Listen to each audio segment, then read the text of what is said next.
Bueno, a ver, sí, perfecto.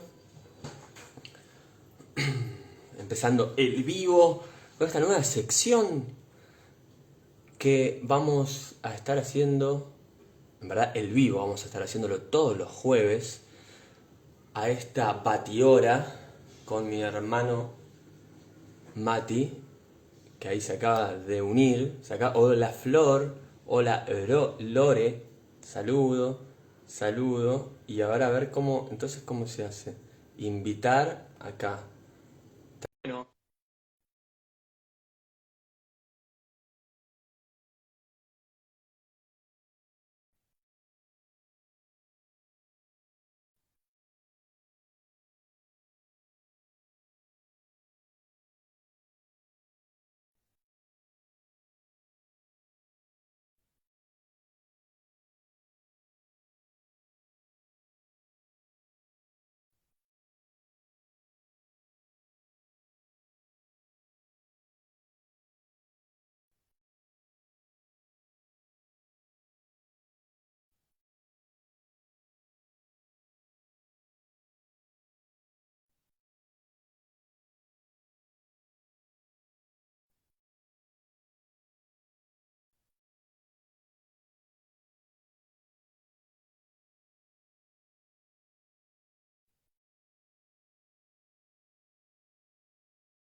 ¿ahora me escuchan? Qué raro, y Mati tampoco se puede unir.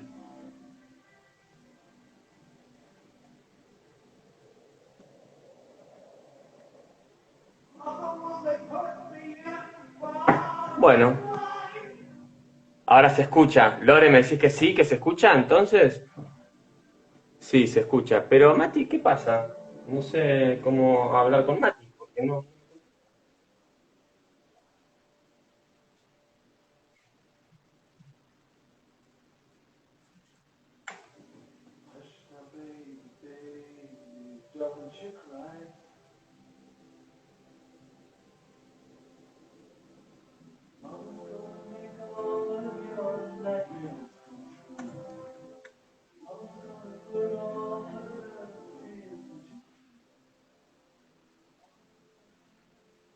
No, no está Mati directamente.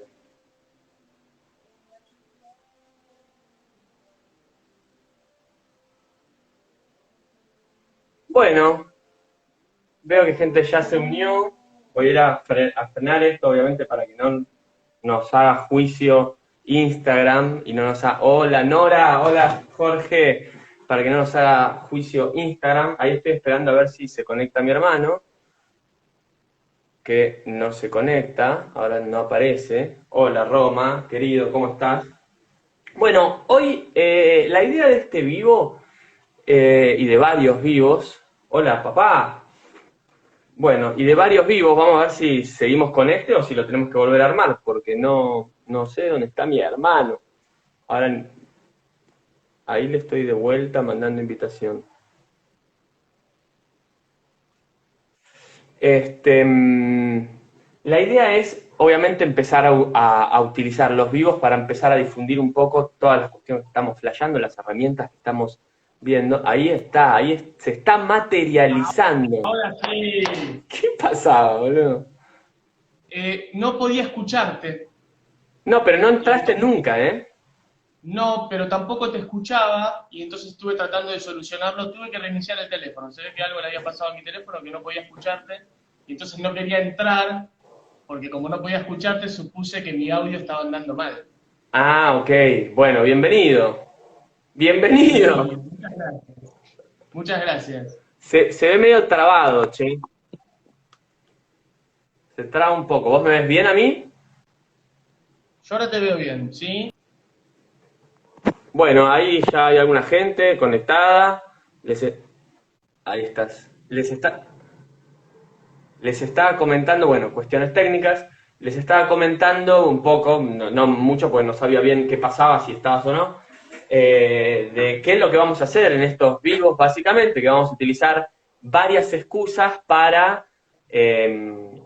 bueno, hablar un poquito de las herramientas que nosotros venimos trabajando, de las herramientas que venimos estudiando y que ahora estamos empezando a abrir un poquito. Voy a bajar un poquito la luz, ¿se me ve bien, no? Sí, de luz, perfecto.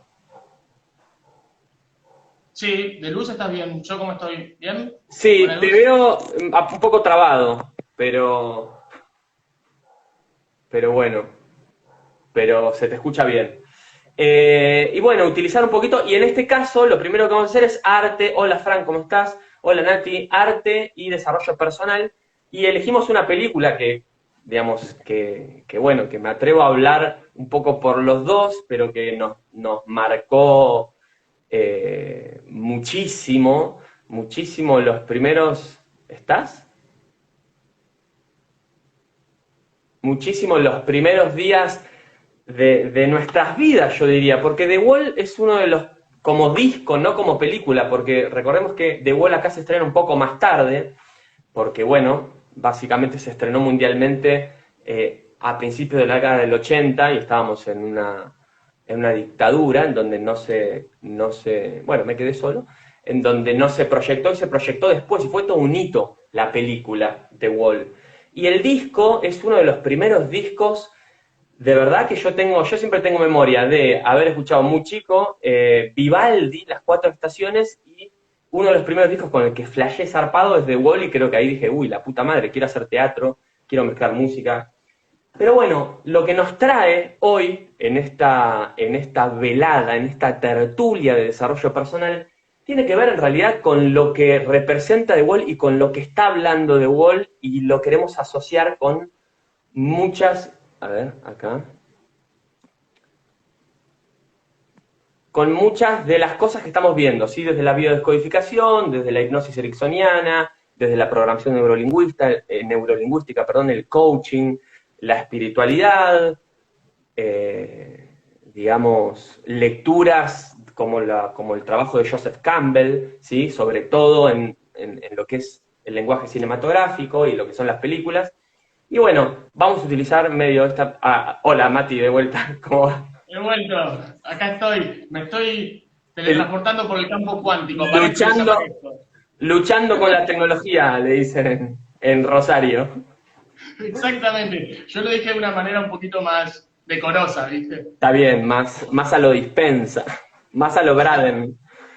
Bueno, entonces, ¿te parece que querés, bueno, seguramente no pudiste, salvo que hayas utilizado el sexto sentido, no pudiste escuchar mucho, pero bueno, dije básicamente cómo llegó medio de Wall, lo que fue de Wall un poco, también los puse un poco en autos. The Wall es una película dirigida por Alan Parker hizo Bugsy Malone, hizo Madonna, hizo películas en su momento muy zarpadas, creo que, ¿cómo se llama?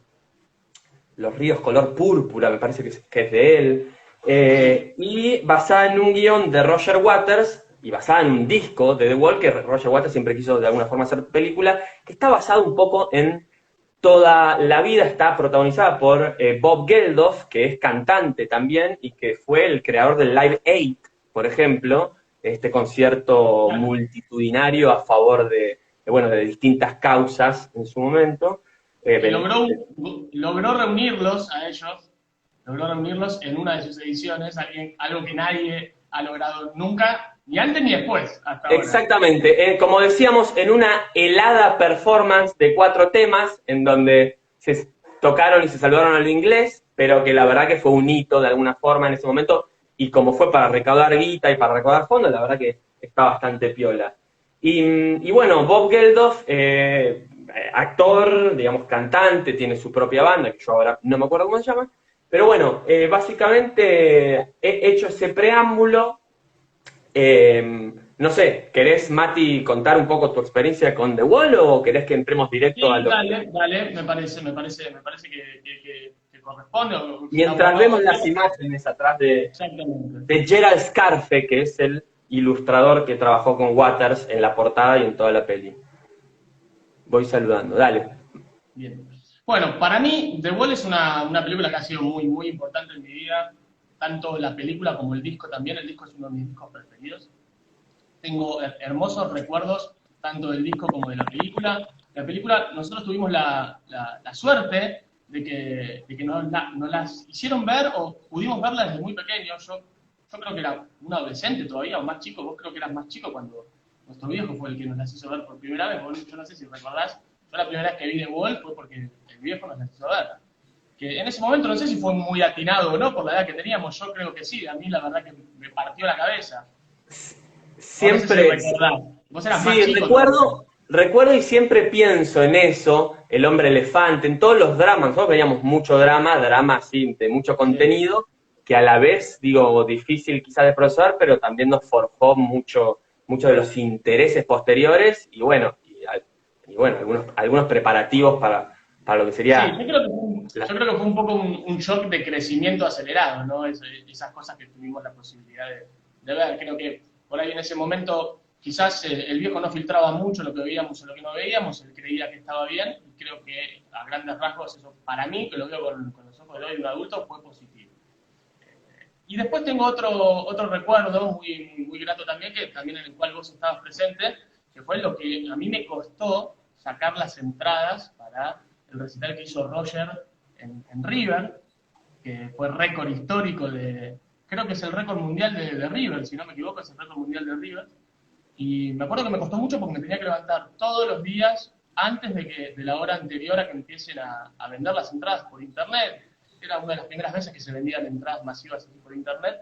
Me costó mucho y terminamos yendo a una popular a ver el show, que no sé en qué año fue, creo que fue año 2012, 2011.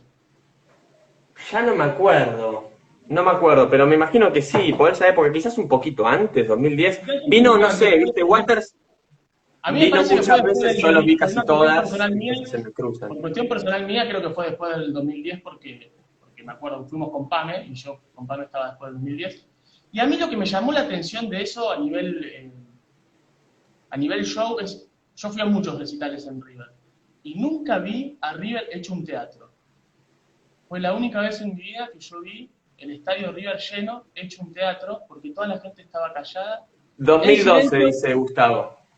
o en 2011, dicen. 2011, bueno, por ahí. Sí, a ver, bueno, claro, Waters se estábamos en la vino, popular todos sentados, ¿vos te acordás? En la popular estábamos sentados. enfrente, pero justo derecho, enfrente, atrás, pero justo derecho. Entonces vimos como la panorámica genial.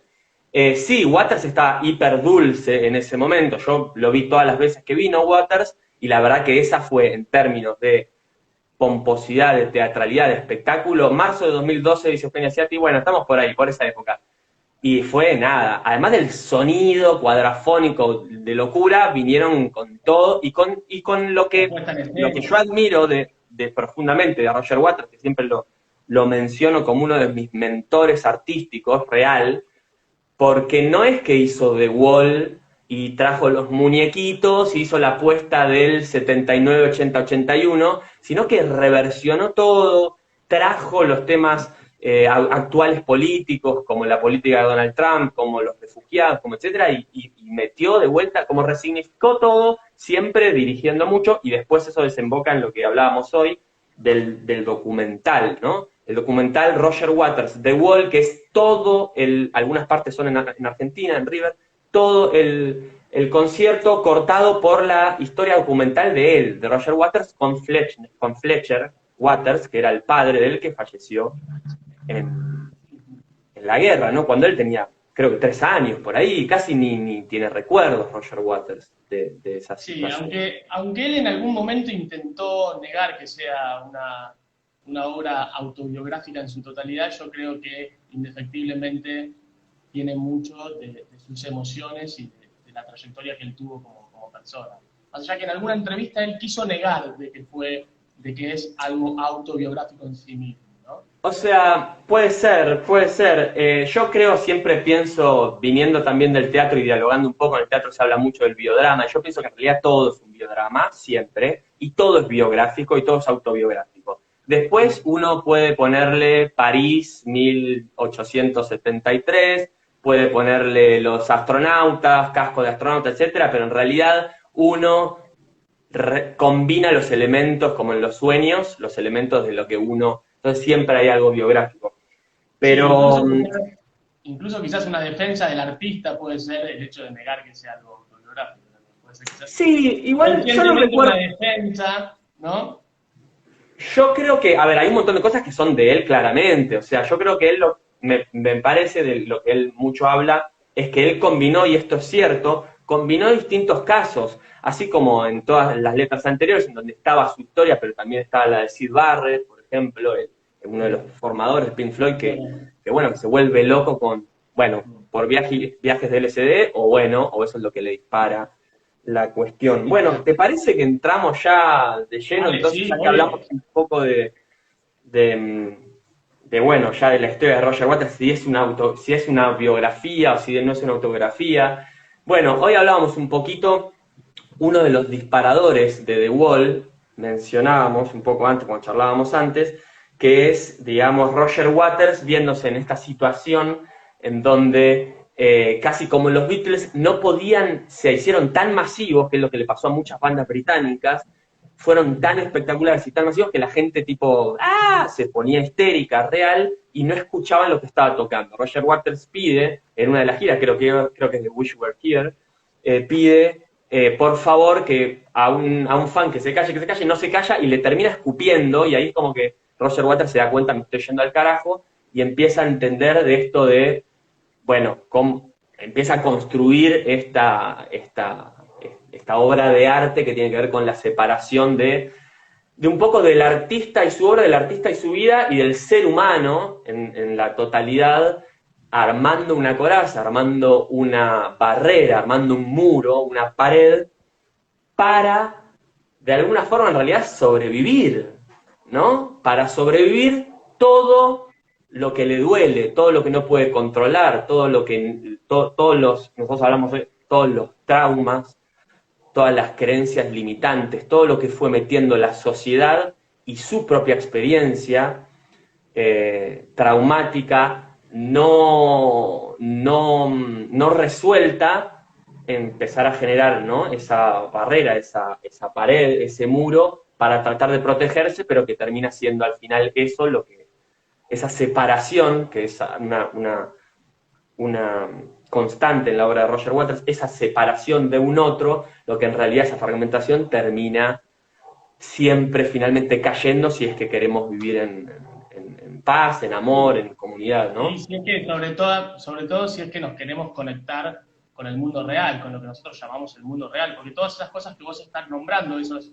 creencias limitantes que el personaje, tanto Roger Waters seguramente en su vida, y el personaje se fue creando y que fue edificando ese muro, no son más que ilusiones que nosotros mismos nos vamos creando y que no nos dejan ver el mundo real que está ahí afuera, que es un mundo de unidad, como vos nombraste hace un rato, y no un mundo de separación. Nosotros, las creencias que vamos teniendo y los muros que vamos armando, nos van alejando de ese mundo real que en realidad está ahí disponible para nosotros, y que por traumas que tuvimos quizás en la niñez, o creencias, a veces no cuestión de traumas, sino solamente de creencias que nos fueron inculcando, nuestros padres por un lado, la sociedad por otro lado, y que hacen que no podamos nosotros percibir el mundo como realmente es, porque lo percibimos con una lupa que ya la incorporamos desde muy chiquitos en una etapa donde no tenemos punto de comparación con otra cosa, porque es lo único que estamos viviendo. Empezamos a percibir el mundo como nos lo muestran los adultos que nos crían y que nos forman. Es la única manera, por ahora, que tenemos de empezar a percibir ese mundo. Entonces, creo que la película habla un poco de esas paredes que nosotros vamos, para protegernos, como decís vos, y que si no las terminamos cuando ya tenemos una cierta edad y cuando empezamos a un camino de introspección de la conciencia, de autoindagación, si no las derribamos, no nos van a dejar poder disfrutar ese mundo que está ahí afuera y que es mucho más, creo yo, ahora de grande, ¿no? creo yo que es mucho más lindo de lo que quizás cuando éramos chiquitos nos hicieron creer, ¿no? Sí, a mí me parece importante, hoy justo veía y voy a mecharlo, si te parece, con una parte de una letra que es Dale. en el disco es la segunda letra, que se llama The Thin Ice, el hielo frágil, el hielo delgado, y que para mí lo zarpado del disco es que justamente es como, él hace toda un mix de todas las cosas que limitan, ¿no?, el ser, que le hacen percibir una realidad distorsionada y que es como el paradigma de vivir desde el miedo de alguna forma, ¿no? Y él ya, que es muy, digamos, es muy actual, nosotros lo vemos, Roger Waters lo menciona siempre en todas sus obras, pero lo vemos en la televisión, lo vemos en las noticias, lo vemos en lo que se bombardea, en cómo encaramos la vida, que por lo general es de paradigmas o de pensamiento de escasez, de miedo, de anticiparnos siempre la peor posibilidad, el peor escenario posible. Siempre, el peor escenario siempre. El peor escenario. Y él dice, en The Finals, dice, bueno, mamá ama, lo digo en castellano para que todos entendamos, mamá ama a su bebé, papá también ama a su bebé, el mar puede parecer cálido para ti, le habla al bebito en ese caso, el cielo puede parecer azul, y después arranca con esta parte que para mí es fundamental. Si te vas a patinar, o te vas a esquiar, o te vas a bailar en este hielo frágil de la vida, que es la vida moderna, o sea, en este hielo frágil de la vida moderna, vas a estar arrastrando detrás tuyo reproches silenciosos de 1.000.000 de ojos manchados de lágrimas, y no te sorprendas cuando una grieta en el hielo aparece abajo de tus pies, te escapás de tu profundidad de tu mente y el miedo sigue fluyendo o sigue nadando detrás de ti, ¿no? Y después empieza a decir que, bueno, que trata de arañar el hielo delgado. Pero como ya en la segunda canción ya habla de todo este paradigma del miedo desde el cual nosotros vamos armando todas las piezas y encarando el mundo de lo que es, además él lo habla de la realidad o de la vida contemporánea, ¿no?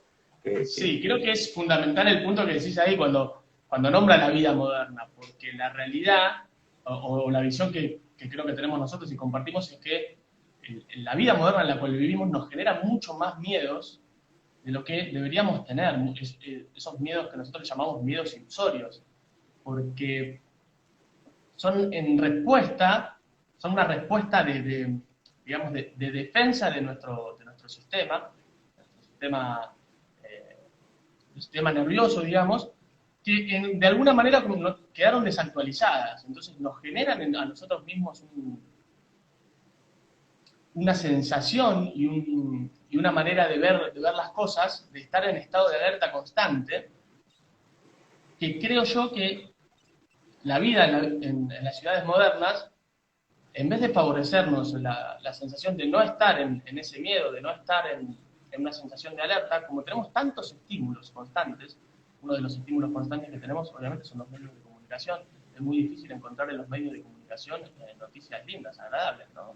Pasan un montón de cosas agradables en el mundo y sin embargo los medios de comunicación insisten en bombardearnos con noticias negativas, con noticias que nos inculcan miedo. Entonces creo que ahí es importante lo que dice él de nombrar la vida moderna, y aparte eso que dice de que, no sé cómo fue exactamente la frase, pero dice que el miedo sigue fluyendo detrás de ti, ¿no? Eso de no poder desprenderte de ese miedo, y ese miedo que queda en nuestra cabeza, aun cuando la situación que quizás nos generó miedo, una situación nos puede haber generado miedo real, esa situación ya pasó, y nosotros lo repetimos en nuestra mente, constantemente, para la redundancia, y entonces vivimos en esa situación de miedo, con todo lo que eso implica perjudicialmente para nuestra salud física, para nuestra salud emocional y nuestra salud mental también. Sí, y a mí me gusta un poco también ya empezar a abrir porque él arranca con esto y después ya, si recordamos un poco la película, va haciendo, es como que abre el baúl y te va mostrando absolutamente todo lo que en la vida esta contemporánea y en el camino de transformación, de iluminación o de integración todas nuestras oscuridades, que es lo que termina al final derribando el muro, empieza a hablar de todo, ¿no? De alguna forma, lo primero que vemos es la imagen del padre preparando las balas. El padre muere en el batallón Anzio, digamos. Sí, la ahí. pérdida, ¿no? La pérdida de un ser querido a una temprana edad, y aparte, no solo un ser querido, sino aquel ser que por ahí representa un modelo a seguir, ¿no? Porque la figura paterna, en este caso, porque él pierde al padre, ¿no? Pero la figura paterna también está representada, según Joseph Campbell, que vos lo nombraste hace un rato, cuando yo estaba teniendo algunos problemas de conexión, creo. La figura paterna también, en la mitología, representa la verdad, la búsqueda de la verdad, la búsqueda del conocimiento, la búsqueda del poder interior. Y creo que la película arranque con la pérdida del padre, en primera instancia, la pérdida, creo, desde un lugar puede llegar a significar, o se puede llegar a interpretar como la pérdida de ese poder interior, o de esa verdad que es tan importante para poder elevar nuestro nivel de conciencia y trascender. Y después lo linkea inmediatamente con lo que nombraste vos recién de las ciudades, de la vida en las ciudades supermodernas. Sí, bueno, el padre también muchas veces, al ser la autoridad, al ser la palabra escrita, la palabra legal, también para ciertas palabras psicoanálisis, tiene que ver con la aceptación, ¿no? Con el reconocimiento. Al principio nosotros vemos que él todo el tiempo está buscando un padre que no encuentra en la plaza, con imágenes muy demoledoras, una madre sobreprotectora, en donde él, si pensamos en resonancias familiares, él medio que cumple un rol no paterno, pero sí de afectividad cercana con la madre, justamente por este desmembramiento de las jerarquías familiares.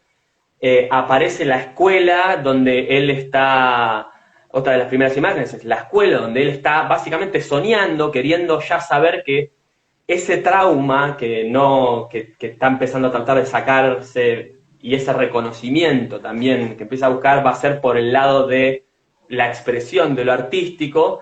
Hay un detalle hermoso en The Wall, y el profesor, que es una figura esencial también en la obra The Wall, el profesor castrador, este profesor en donde le dice, sos una nenita, le lee los poemas de todos adelante de todos, El niño los poemas de él adelante de todos, y ahí tenemos una joyita, que tiro ahí como joyitas que a veces la gente no sabe, que lo que lee es Mani de El lado oscuro de la luna. Es Mani, no me había percatado. Claro, lo que lee, que es lo que está componiendo Pink, Roger, o Pink chiquito, es la letra de Money de Dark Side of the Moon, donde ya hay una crítica al dinero, a la acumulación, pero que a la vez el dinero, digamos, funciona. Que más allá de la ironía del profesor y esta cosa de mofarse, ¿no? Sí, pero con el diario del lunes no le fue nada mal con ese disco, ¿no? Al pequeño Pink. Mirá, no le fue nada mal en términos de reconocimiento. En términos económicos fue un desastre calamitoso The Wall. De hecho, la representación de The Wall, que fue uno de los shows más opulentos en términos escénicos, que hicieron los muñecos y todo, el único que terminó cobrando fue Richard Wright, el tecladista, porque ya estaba despedido en ese momento por Roger Waters y terminó cobrando como sesionista. Todos los demás fueron a pérdida porque digamos, ya se estaban llevando como el Tujes, y básicamente el show fue tan pomposo, pero era otra época del mundo donde todavía no había, entonces no les generó ganancias. Salió ganando, lo echaron, pero salió ganando de alguna manera. Lo echaron, pero fue el único que cobró. Igual la gira de Wall, igual las ¿cómo se llaman? Las intervenciones de él en The Wall son increíbles. Pero bueno, volviendo a esto. Hay una escena anterior a la que vos nombrás del profesor, que tiene que ver con el reconocimiento que vos decías. Hay una escena donde él se mira al espejo, creo que no sé si es antes o en el tema siguiente, pero debe haber por ahí, en donde él encuentra la ropa de su padre, se viste la ropa de su padre y se mira al espejo, y en un momento aparece su padre. Aparece el padre en espejo, exactamente, sí, como eso que no pudo ser, y también esa presión de esa carga de te voy a... Mi padre, claro, fíjate que la letra madre, en un momento, él dice, mamá, ¿crees que me van a mandar a la línea de fuego? Porque él cree que va a repetir la historia de su padre también, de alguna manera, ¿no? Sí, sí, y tengamos en cuenta también que, bueno, a ver, si nosotros contemporizamos un poco la cuestión, nosotros no estamos tan acostumbrados, pero Europa vivió guerras muy fuertes, entonces el pensamiento bélico, de hecho él después lo trabaja en su siguiente disco, que es The Final Cut, que es sobre la guerra de Malvinas, pero no nos vamos a meter. Pero bueno, volviendo al anterior, entonces, como el trauma, el impacto emocional, ya primero que no puede procesar, cuando él tiene 3 años, se le va toda esta figura que esto decimos, aparece un ambiente súper castrador, súper asfixiante, que es ese tipo también de educación británica, que era de verdad, era súper, digamos, todo lo que sabemos, digamos, una educación más militarista, más industrial, para entrar en una caja, etcétera. Y después aparece esa asfixia también de la madre por estas jerarquías cruzadas que aparecen, en donde de alguna forma él pasa a ser medio el osito, la contención de tratando de vivir su propio... Exactamente. La madre que le pregunta todo, la compara con la mujer, de hecho. O sea, él después busca básicamente medio lo mismo, que la madre lo contenía, las imágenes de Wall después, y ella lo deja y él se queda, termina estando devastado. Me anoté con respecto a eso que vos estás diciendo ahora, esa figura sobreprotectora de la madre, que en general yo creo que ninguna madre lo hace desde un lugar, si vamos a nuestra máxima de que todos somos inocentes, ninguna madre lo hace desde un lugar de querer obviamente dañar a su hijo, que se supone que es lo más preciado que tienen. Creo que lo hace, justamente ahí aparece el miedo de nuevo, y creo que lo hacen desde un lugar de miedo. Y una frase que a mí me impactó mucho es esta que dice: mamá va a poner todos tus miedos dentro tuyo. Es eso de cómo nosotros, sin querer, y hace un rato que estaba viendo un poquito el primer módulo del curso de biodescodificación, nombraban justamente un ejemplo que decía la diferencia entre un nene, un pequeño, que va caminando y que no sintió la sensación de caerse nunca, y cuando se cae, su madre se altera y le dice: ay, ¿estás bien? Hijo, ¿qué te pasa? Guarda, cuidado, no te preocupes. Esa persona, ese pequeño que hasta ahora nunca tuvo una idea mental de lo que es caerse, seguramente le va a quedar un registro de que caerse es algo peligroso y que le puede pasar algo muy grave cuando se caiga. Y la próxima vez que esté a punto de caerse, por más que sea de un escalón muy pequeño, seguramente va a sentir mucho miedo. A diferencia de por ahí una madre que apenas que se cae el nene le dice: levántate, ¿cómo estás? No pasó nada, ok, sigamos. Entonces, como sin querer, nuestros formadores, ya nombramos primero el profesor, ahora estamos hablando de la madre, nos fueron inculcando miedos que después es muy difícil desprogramarlos si no hacemos una fuerte autoindagación y una fuerte introspección, y con herramientas también, porque solamente la indagación tampoco nos va a dar la posibilidad de poder desprogramarlos, pero con herramientas seguramente van a ser cosas que nos van a limitar por el resto de nuestras vidas, ¿no? Sí, obvio, bueno, es lo que más adelante sucede a partir de todas estas presiones externas, de una vida, digámoslo, sí, de alguna forma como a lo que apunta a lo contemporáneo, que es una vida basada desde un paradigma del miedo, de un paradigma del temor, de miedo, miedo en constante, ¿no? En la obra es una constante, como dijiste vos antes, es una constante. También en The Happy Days of Your Life, él habla de los aterrorizados, ¿no? Has visto a los aterrorizados, has visto a los atemorizados, ¿no? Ahí ya lo pone en plural, no lo habla solo de él, sino de la sociedad. Sí, es una constancia así en toda la obra. Posguerra, que quizás entendería que es lógico que haya un miedo después de una posguerra, ¿no? Pero si lo trasladamos un poco al campo personal, tiene que ver con esto de vivir en una situación de miedo, de vivir en un paradigma del miedo.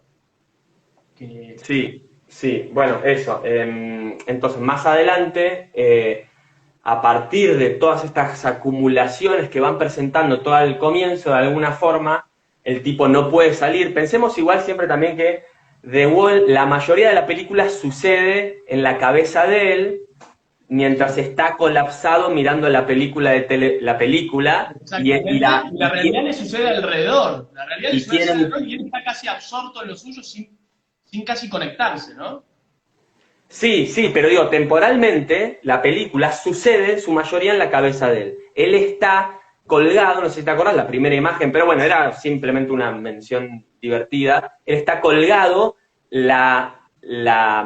digamos, la mucama quiere entrar del hotel y empieza a pasar todo eso, y hay como mucho dentro dentro del colapso, este colapso nervioso o esta instancia donde colapsan Está todos la los puerta tramos. con cadenas. Hay un significado que incluso la puerta tiene cadenas. No puede entrar porque la puerta. O sea, él Sí, está tan exactamente. ensimismado que la metáfora es de la puerta con cadenas, ¿no? Sí, No puede entrar. exactamente.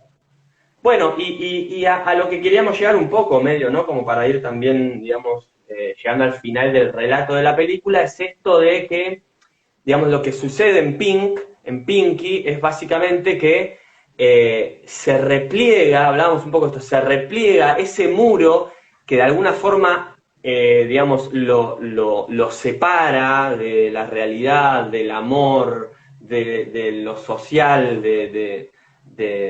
bueno, y lo, ¿cómo se llama? Y lo refugia, de alguna forma lo protege, termina siendo ese lugar, esa,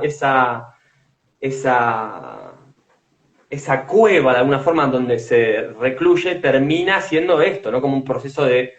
No lo muestra en la película, pero el proceso por el cual él termina en un juicio, que puede ser mental a partir de todo, declarándose inocente, diciendo, ok, como aceptando, integrando toda esa oscuridad, integrando todos esos traumas, integrando todos esos miedos y transformándolos en un lugar de, bueno, ok, o sea, el riesgo de mostrar los sentimientos y de abrirse, digamos, es eso, que caigan esas máscaras y mostrarse como uno tal cual es, ¿no? Como una especie de iluminación personal, artística, humana, en donde después desemboca en esta imagen final que decíamos de que básicamente después de que el muro se rompe, lo primero que se ve es mostrando en la analogía de la Niños guerra, reconstruyendo.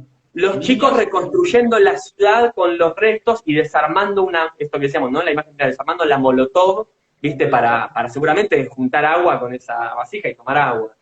Sí, yo creo que en ese sentido el mensaje está bueno porque es justamente lo que vos decís de cómo a través de hechos que él los interpretó todo el tiempo como cosas negativas y que fue armando su muro, él pudo de alguna manera aprovechar toda esa situación para hacer una fuerte introspección y ahí creo que donde aparece la aceptación. A mí me parece que aparecen dos cosas que son súper importantes, Exactamente, que por tienen lo que ver menos con, que tiene que ver con la el no desarrollo negación. personal, que para Sí. mí, como hablamos hoy en la tarde, para mí hay un quiebre en Comfort Vietnam, a partir de ahí hay un quiebre, y donde él llega a lo más profundo, ¿no? Donde él cae en una depresión absoluta, en un aislamiento total, que podemos quizás linkearlo y relacionarlo con lo que muchas culturas ancestrales llaman la noche oscura del alma, ¿no? Hay una teoría de los espejos que dice que la vida nos va dando diferentes espejos que nos van representando, nos van devolviendo lo que nosotros necesitamos trascender. Y el cuarto espejo, es justamente la noche oscura del alma, es cuando nosotros nos encontramos con todas nuestras miserias. De repente, en un momento de nuestras vidas, a la mayoría de la gente les pasa, a mí personalmente me ha pasado, calculo que a vos también te ha pasado, y a muchos de los que están mirando seguramente les ha pasado, hay algo que lo detona, siempre es una experiencia o un hecho que lo detona, pero por ese hecho nosotros nos encontramos con todas nuestras miserias, tocamos fondo por completo, y si lo aprovechamos bien, cuando tocamos fondo no podemos ir más para abajo, no nos queda otra que ir para arriba, pero primero tenemos que aceptar. Y la aceptación de todo, que tenemos todas esas cosas, de que tenemos esa oscuridad dentro nuestro, y a partir de la aceptación podemos empezar a surgir para arriba, podemos transformarnos y podemos derribar ese muro para poder empezar a conectarnos con ese mundo real que estaba ahí y que nosotros nos estábamos aislando. Creo que es un poco la Sí. metáfora de la película, ¿no? Sí, sí, obvio, desde un lugar muy oscuro, muy cínico, muy ácido, como es toda la mirada oscura de Roger Waters, que no es una mirada que a primera instancia parece así como súper luminosa, más estilo de los Beatles, no, es súper oscura, súper densa, súper intelectual y emocional a la vez. Y nada, sumo esto que vos decís, que obviamente que biológicamente es, no la frase que es real, ¿no? La hora más fría y más oscura de la noche es la que precede al alba, esto es real, digamos. A los que nos gusta vivir el amanecer como a mí, lo Sí, después sabemos sale el y sol.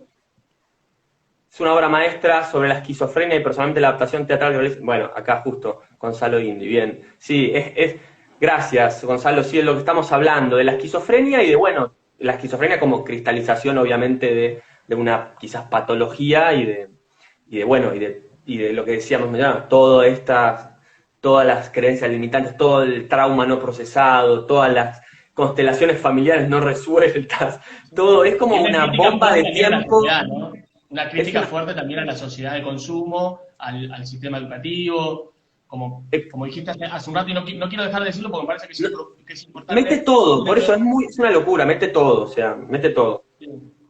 Con respecto al sistema educativo, me parece que es súper importante remarcar algo que para nosotros sabemos que es fundamental, que es encontrar el propósito, ¿no? O sea, nosotros sabemos que el principal camino del desarrollo personal es encontrar nuestro propósito. Una vez que nosotros encontramos nuestro propósito, se nos abre un panorama totalmente diferente.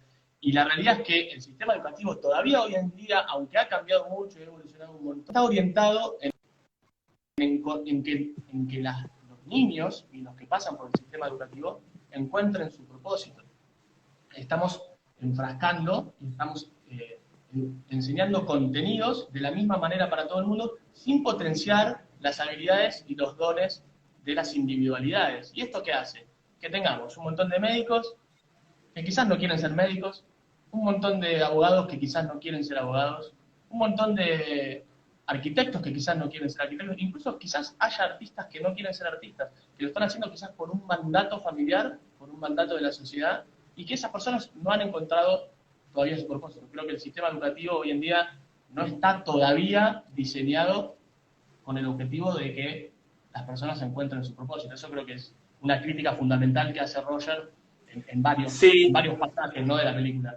que en su momento fue muy, de alguna forma, muy rupturista, muy vanguardista y no fue bien tomada en muchos lugares, de hecho fue prohibida en Sí, la muchos lugares escena de los porque, chicos entrando a la picadora de carne, ¿no? no, todo, y los chicos prendiendo fuego al Bueno, maestro, prenden fuego al maestro, o sea, en ese maestro. momento él fue radical, pero obviamente no está, igual está hablando quizás de una situación Y, particular también, que era de una educación realmente mucho más estricta que la de acá, según dicen muchos británicos, en ese sentido, pero también habla de eso, él habla, ¿no?, de esto de la imposición de ideas, de que te digan qué pensar y no que te enseñen a pensar, de la caja, de la picadora de carne, exactamente, de todo lo que sí, estás creo mencionando. que es importante también que él en la canción le adjudica ese sistema educativo o esa actitud de los maestros a que en el fondo son infelices porque en su casa no los tratan bien. Porque en su casa, digamos, eso mismo que dicen que pregonan, en realidad después llega y la mujer es Cómo básicamente un la esquizoide también infelicidad que, va generando más sí, infelicidad, habla de ¿no? eso. Sí, habla de eso. Obviamente con mucho cinismo. Y, pero bueno, yo cerraría desde mi lado en términos de la asociación con todas las cosas, que para mí lo bueno es una batería donde te muestra absolutamente un montón de elementos que confluyen por lo general en la cristalización de una vida vivida desde el miedo, de una vida contemporánea en donde uno no se realiza, en donde vive separado y recluido, con paranoia, con envidia, con venganza, con miedo, etcétera, y en sus peores casos con la cristalización de enfermedades, de patologías, etcétera. Bueno, todo esto en un mismo combo, o sea, él lo pone como medio, es increíble, parece de verdad, es lo que decía, parece como un estudio sobre cómo la mente puede ser llevada a un lugar extremo en donde el peor de los casos sería el tipo que muere de una sobredosis o que el tipo se termina muriendo o matando o bueno, o esto, que trasciende eso integrando lo anterior. Eh, Ahí está, estoy leyendo algo, supongo que las canciones de forma magistral. Sí, sí, sí, lo de Alan Parker estaba prendido fuego en ese momento. Alan Parker, recordemos también Bugsy Malone con Judy Foster, que era una niña, que El es lo que boxeador es después genial. Boxeador es dio genial. camino a Magazine for Five, por ejemplo. Eran unos nenitos Exacto. en un musical que se Sí. disparaban, eran unos mafiosos, unos niños de 5 a 10 años actuando todos como mafiosos, increíble. También súper teatral. Pero volviendo a esto, ¿no? Como cómo trascender, primero, a mí me suena mucho esto de la resonancia familiar, o sea, de lo que se llama constelaciones, de cómo poder perdonar esa falta de ese padre, perdonar ese no reconocimiento de ese padre, la biodescodificación que habla de esto, de salir de ese paradigma del miedo, porque en realidad todo lo que ve, esto que vos decías, la sobreprotección de la madre, que es esto que siempre decimos como una falla, ventaja biológica, termina siendo en realidad porque no estamos enseñados a vivir desde el amor, y el amor no necesita nada.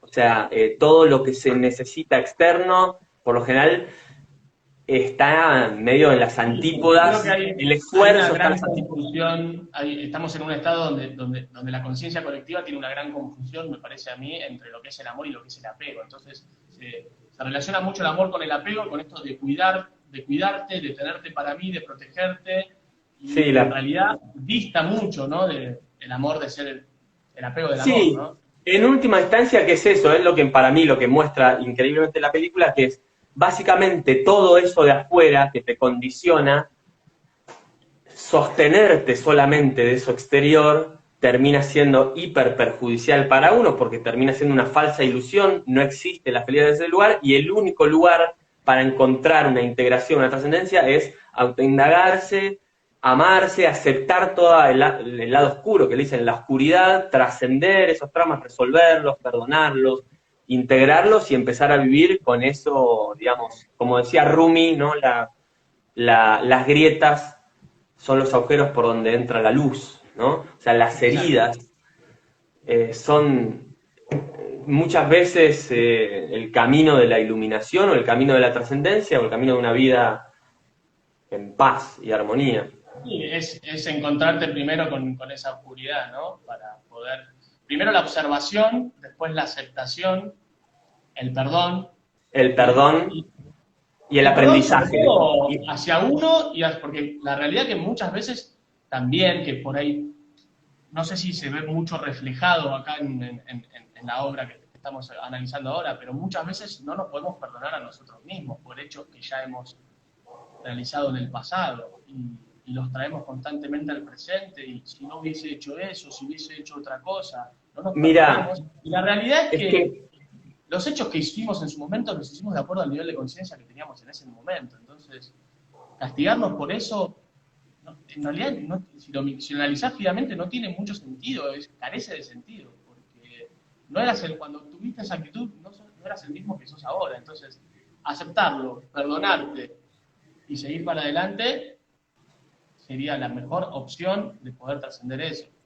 sí, a mí me Es parece difícil, que obviamente que es difícil, ¿no? Es lo un que camino. pasa es que es difícil porque, a ver, yo por lo menos en el camino, o sea, digamos, volviendo a digamos, recién ahora, a partir bueno, de lo que venimos hablando, de la biodescodificación como herramienta y del curso de milagros como filosofía eh, madre de la biodescodificación, o como una de las partes filosóficas de la biodescodificación, yo nunca entendí el perdón hasta ahora. Digamos, esto que enseña el curso de milagro, que en realidad el perdón no tiene nada que ver con perdonar al otro, sino con desatar las cadenas que generan nuestro propio sufrimiento por esa percepción, como dice el curso de milagro, que toda percepción no es una realidad, es una percepción y es errada en realidad, por esa falsa percepción que tuvimos del otro, cuando en realidad somos todos inocentes y no hay nada que perdonar. Es decir, yo cuando que fue hace muy poco, empezar a practicar el perdón en el otro, entendiendo que ese perdón es un feedback, es ida y vuelta, que lo que está haciendo es perdonarte a vos, y vos te liberás de esa carga para Exacto. poder... Vos liberás de Que no, esa emoción, de esa carga emotiva negativa, ¿no? Que aparte te está, de alguna manera, limitando, porque al final te termina limitando, es una emoción que te es, limita, porque es no te lo abre ninguna mismo. posibilidad. Es lo que dice, para mí es, viste, eso que dice, o por lo menos que lo dijo Mandela, pero que es como, es de muchos, es esas frases que nunca sabe bien de dónde es eso, que eso del Un rencor ejemplo mundial es, del perdón. el rencor es tomarte un veneno esperando que le afecte al otro, ¿no? Como que, y el perdón, cuando entendés eso, también el perdón te das cuenta bueno, que justamente es eso, el perdón es un antídoto para uno mismo, no para el otro. Exactamente. Lo que pasa es que el ego te hace creer otra cosa. El ego te hace creer que si perdonas al otro, estás siendo débil. El ego siempre Porque te el ego, manipula de esa manera. Si yo y lo perdono sí, al otro, estoy cediendo, estoy siendo débil. ¿Cómo le voy a perdonar esto? Si mirá lo que me por- hizo, mirá cómo porque me el ego trató. el ego no sabe nada de verdad, el ego quiere tener razón. Obvio. Es lo único que Simplemente quiero. tener la razón, y mientras más víctima pueda o más ataque pueda hacer, o sea que necesita sostener en el tiempo esa situación, porque en realidad la verdad no le interesa, o sea, la verdad de hecho le da miedo al ego. Obvio, le da miedo que te des cuenta de que no tienes razón y que desaparezca. Porque si te das Claro, cuenta de que no exactamente, tienes que razón, básicamente es una desaparece percepción por completo errónea, que porque es nunca una creación existió. mental. Es simplemente una creación mental, no es otra cosa que una creación mental. Sí, el día, Ahora, por el día, por el día que decidimos comer del fruto de ese árbol. exactamente. Y Todos ahí te tiro lo que te gusta pará, a vos, la todos tomamos Biblia. la decisión, ¿eh? La tomamos ¿Eh? todos la decisión. Bueno, sí, porque somos todos uno que está aprendiendo y evidentemente hay que ver ahí también si el uno también lo quiso hacer Para poder aprender, sí, para para poder poder aprender pasar a de otro sí nivel de mismo. conciencia, exactamente. Y Para también yo siempre, asimilarlo, aceptarlo. Ahora, yo te y hago una pregunta, a ver disfrutar si vos también. Yo sos siempre digo perfecto. que disfruta también con nosotros. Te hago una pregunta para ver si vos sí, seguramente. Te hago una pregunta para ver si vos lo viste, porque yo la vi varias veces la película y siempre hago ciertos análisis, y no encuentro todavía el motivo por ahí, cuál es la herramienta por el cual él termina trascendiendo y pudiendo derribar el muro. Porque él nunca tiene, o sea, no se lo ve nunca apoyándose en ninguna persona, no se lo ve teniendo conversaciones con ninguna persona. No, por ¿Me eso explico yo la decía pregunta? anteriormente que esa parte artísticamente no está del todo mostrado, pero sí para mí está mostrado en esto que hablábamos antes, de él se arma como esto, como una capullo de mariposa, digamos, él se encierra digamos, entra en una Él se encapsula. autoindagación total que termina con el juicio en donde aparecen todos los personajes, termina hablando con todos los personajes y declarándose, o él o el juez, inocente. ¿Por qué? Porque expuso sus sentimientos. Entonces, de alguna forma, eso está. Podríamos linkearlo con la parábola de los 40 días de Jesús en el desierto, donde se encuentra con todos los demonios, se encuentra con Satanás, ¿no? Donde se va A ver. solo, claro, Jesús se va solo 40 días al desierto y se encuentra con Satanás. ¿Con la Satanás, serpiente o no? Con la claro, sí, en serpiente. realidad la Biblia, la versión que yo leí lo nombra a Satanás, no sé si la serpiente lo nombra a Satanás justamente, que para mí representa obviamente todos los miedos internos de él, y él está 40 días en el desierto encontrándose con todos sus miedos y logra trascenderlos porque lo que dice la Biblia, el lenguaje bíblico, logra no tentarse. Es un Claro, poco sí. esto, ¿no? Es un poco esto que vos decís, de por ahí la herramienta misma es la reclusión y la observación interna. Sí, el tomar la pausa y en un momento hay que indagarse, en un momento hay que frenar la pelota y como decíamos antes, quizás lo limpiamos ahora con esto biológico, la sanación solo se produce a partir del, ¿no?, del sistema parasimpático, o sea, la regeneración, etcétera, etcétera. Y eso requiere de un montón de energía que tiene que estar en el centro, o sea, que no puede estar en las extremidades. Entonces, la autoindagación, la meditación, la respiración, etcétera, conectarse con eso y separar. Yo siempre digo, si vos te querés, por lo menos a mí me pasó y lo veo a mucha gente, si te querés sanar de verdad, tenés que hacer una pausa en tu vida. No podés sanarte viviendo en los mismos porque biológicamente El no hay mismo ritmo de vida energía. que tenés siempre, tenés que hacer algo distinto y ese algo distinto tiene que ser tiempo para vos mismo. Exactamente, exactamente, digamos, después cada uno lo va midiendo y tal, ¿no? Pero bueno, de hecho, Hammer siempre habla también eh, Hammer, el creador de las leyes biológicas que desembocan en la biodescodificación, habla de esto de que a veces uno, de hecho, incluso desata la fase de solución, la fase del quilombo de la enfermedad o el paro cardíaco cuando corta completamente de un estrés zarpado, ¿entendés? De una acumulación de estrés de mucho zarpado. Entonces él decía como, bueno, ok, anda haciéndolo también, ¿no? Como consejo, anda haciéndolo a poco. Obviamente no seas tan radical, anda haciéndolo a poco, pero en un momento tenés que hacer que eso trabaje con que toda la energía esté ahí, ¿no? Para atrás, pero tampoco ponerte en otro lugar ¿entendés? De directamente ya ponerte a la plancha así, como que es un No, porque trabajo, no, no deja de ser es un que sin trabajo para. trabajo, sin introspección no hay transformación. No, no hay transformación. Y hay que encontrar, creo, también el equilibrio. Cuanto más herramientas va incorporando uno a través de la vida, quizás más fácil le va resultando. Fácil entre comillas, porque obviamente no es una tarea para nada fácil la de evolucionar y de trascender. Lo que yo sí creo que cuando uno va encontrando cada vez más herramientas y se empieza a organizar uno mismo, porque creo que la organización también es fundamental, y empieza a aplicar esas herramientas en uno mismo, seguramente van a ser menos la cantidad de veces las que la vida te la ve en ese shock que vos estás diciendo, ¿no?